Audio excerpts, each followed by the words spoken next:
आज चौधरी रणवीर सिंह विश्वविद्यालय जींद में संविधान सम्मान समारोह का आयोजन किया गया। हमारे लॉ डिपार्टमेंट और रणवीर सिंह विश्वविद्यालय की टीम के द्वारा एक हमारा 26 दिसंबर से लेकर ये कार्यक्रम हमारा चल रहा है और पूरे देश के अंदर 26 नवंबर से चल रहा है कार्यक्रम, क्योंकि हमारे देश के प्रधानमंत्री ने ये 75वां साल जो संविधान का चल रहा है इसको पूरे देश तक और दुनिया तक पहुंचाने की एक शुरुआत की थी। उसी कड़ी में आज जींद में भी ये कार्यक्रम आयोजित किया गया। मैं आभार प्रकट करता हूँ रणवीर सिंह यूनिवर्सिटी के सभी प्रशासनिक अधिकारियों का, लॉ डिपार्टमेंट का, हमारे कुल सचिव और हमारे छात्र के संघ हैं, उन्होंने सभी ने मिलकर इस कार्यक्रम का आयोजन किया। इसका मकसद एक ही है कि जब हम देश की आज़ादी का 75वां वर्ष मना रहे थे तो हमने पूरे देश के अंदर उस कार्यक्रम को सेलिब्रेट किया और अब ये 26 जनवरी तक इसका समापन गणतंत्र दिवस पे हम करने जा रहे हैं। लोगों को, देश की जनसंख्या लगभग 140 करोड़ क्रॉस कर गई है, परंतु मुट्ठी भर लोगों को ही संविधान की जानकारी है। संविधान के अंदर हमें जो जो शक्तियां मिली हैं और शक्तियों के साथ साथ जो जो हमारे को जिम्मेवारियां मिली हैं, ड्यूटीज मिली हैं, उसकी तरफ बहुत लोगों का ध्यान नहीं है। और सबसे गौरवमयी संविधान हमारा है पूरी दुनिया के अंदर, सबसे बड़ा, दूसरे शब्दों में कहें तो सबसे लेंथी संविधान भी हमारा है और दुनिया का जीवंत संविधान भी हमारा है, जिसको लाइव कॉन्स्टिट्यूशन बोलते हैं। इसका चर्चा बने, लोगों तक बात जाए, इसको लेकर एक बहुत बड़ा अभियान हमारी केंद्र की सरकार ने चलाया और विभिन्न प्रांतों में विभिन्न लोगों को इसकी जिम्मेवारी दी। उस जिम्मेवारी के तहत मुझे भी इसका प्रदेश संयोजक नियुक्त किया गया। आज इस कार्यक्रम में मैं आया, भव्य कार्यक्रम और बहुत ही विद्वान जनों का हमें सानिध्य मिला, मार्गदर्शन मिला, मेरा भी ज्ञानवर्धन हुआ। इसके लिए मैं विश्वविद्यालय प्रशासन के सभी लोगों का आभार प्रकट करता हूं और जिन छात्र संघ के छात्रों ने इसमें आयोजन में सहयोग किया, उन सभी का भी आभार और मीडिया जगत से जुड़े हुए सभी साथियों का भी आभार। प्रधानमंत्री का बेटी बचाओ बेटी पढ़ाओ अभियान था, उसको 10 वर्ष पूरे हो गए 22 तारीख को, तो क्या कहना चाहिए, किस तरह का प्रदेश में देखने को मिलेगा? देखिए, मेरा सौभाग्य है कि जब पानीपत की ऐतिहासिक धरा से देश के प्रधानमंत्री ने बेटी बचाओ बेटी पढ़ाओ अभियान की शुरुआत की, उस समय इस डिपार्टमेंट का मिनिस्टर मैं था और शायद प्रधानमंत्री जी अवेयरनेस पूरी देश में ना चलाते तो हम जैसे लोगों को भी अनभिज्ञता थी, क्योंकि भ्रूण हत्या हर बाजार में, मार्केट में लिखा जाता था यहाँ पर भ्रूण जांच की जाती है। एक कानूनी अधिकार लोगों को मिला हुआ था और मैं हैरान हुआ उस दिन, जिस दिन मुझे पूरी जानकारी मिली मंत्री के नाते कि हरियाणा प्रदेश में उस समय 21 जिले थे और 21 में से 12 जिले ऐसे थे जहां पर बेटियों की संख्या 834 से भी कम थी। इतना फॉरवर्ड स्टेट और जिसके 50% से ज्यादा जिलों के अंदर बेटियों की हत्या कानूनी तौर पे की जाती थी, इससे बुरा क्या हो सकता था।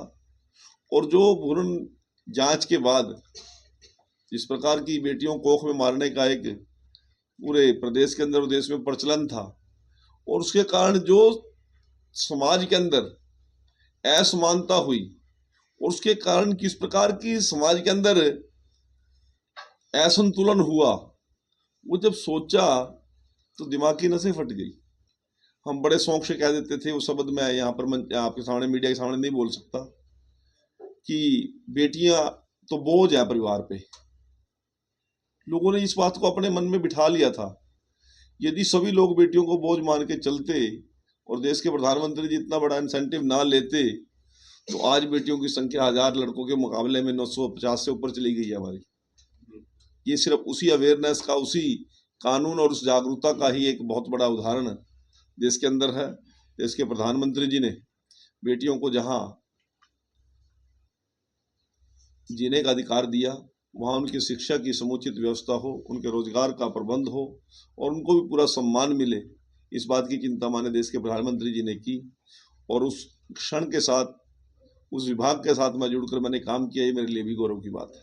मंत्री जी, जहां बेटी बचाओ बेटी पढ़ाओ को 10 साल हो चुके हैं, भाजपा के जो प्रदेश अध्यक्ष हैं उन पर आरोप लगे हैं, वहीं पर दीपेंद्र हुड्डा ने भी निशाना साधा है कि बेटी बचाने का काम सबसे पहले भाजपा नेताओं से करना पड़ेगा। देखिए, दीपेंद्र हुड्डा जी क्या कर रहे हैं, मैं उसका कोई प्रवक्ता तो हूं नहीं दीपेंद्र हुड्डा का।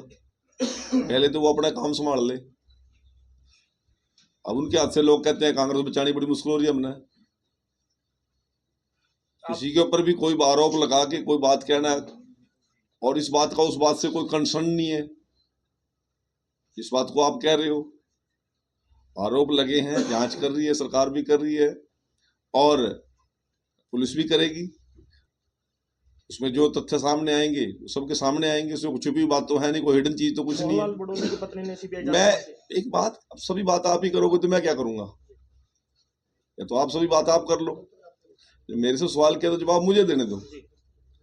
तो वो तो परिवार खुद मांग कर रहा सीबीआई की, अगले कह रहे जब ना कर और ना डर, और सरेआम छाती ठोक के कह रहे हैं कि हम तो इसमें सिर्फ था ही नहीं है। तो ये सारी चीजें अभी जांच के दायरे में है। मेरा कोई बहुत जल्दबाजी में बयान देना इसके लिए उचित नहीं है, मैं इसको उचित भी नहीं समझता।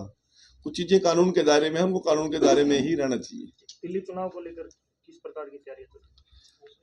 भारतीय जनता पार्टी दिल्ली के चुनाव को लेकर पूरा दिल्ली प्रदेश और सेंटर की हमारी सारी सरकार और पार्टी लगी हुई है। और पहली बार मैं विश्वास के साथ कह सकता हूं कि संपूर्ण बहुमत की डबल इंजन की सरकार देश के अंदर भी और दिल्ली के अंदर बनने जा रही है। आज केजरीवाल से लोगों का मोह भंग हुआ है। घोटालों की सरकार, आधे से ज्यादा मंत्रिमंडल उसका जेल में पड़ा है, उसके विधायक पार्टी छोड़ छोड़ के भाग रहे हैं, स्वयं खुद जेल की सैर करके आ चुका है। आज दिल्ली के अंदर पीने के पानी की व्यवस्था नहीं है, सीवरेज व्यवस्था ठप हो चुकी है, सड़कों की दयनीय हालत है। मैं भी 2 तारीख से दिल्ली चुनाव में लगा हुआ हूँ। एक विधानसभा की भी जिम्मेवारी है और 32 विधानसभा हरियाणा प्रदेश के लीडर और हमारे नेतागण देख रहे हैं, और 32 के 32 विधानसभाओं में जो लोग यहाँ से जा रहे हैं उन सब की व्यवस्थाएं करने की जिम्मेवारी मेरे पास है। तो दिल्ली की जनता आज डबल इंजन सरकार बनाने का मन बना चुकी है, क्योंकि केजरीवाल की ना नीयत है, ना नीति है और ना कोई योजनाएं हैं। और केजरीवाल की झूठ आज चुनाव के दौरान पता नहीं कौन से वादे करता है, परंतु जैसे ही सरकार बन जाती है अगले दिन बयान देता है, भाइयों मुझे तो केंद्र की सरकार नहीं करने देती। जब केंद्र की सरकार ने ही सब कुछ करना है तो फिर केजरीवाल क्यों, ये दिल्ली का मतदाता बोल रहा है। मंत्री जी, जिस तरीके से कुमारी शैलजा सांसद जी कह रही है कि भी बीजेपी सरकार एक देश में पक्षपात करने का काम करती है, हरियाणा में महिलाओं को 2100 रुपए दे रही है तो दिल्ली में 2500 रुपए की घोषणा कर रही है, तो उन्होंने 8500 दे दिया अपने वाले।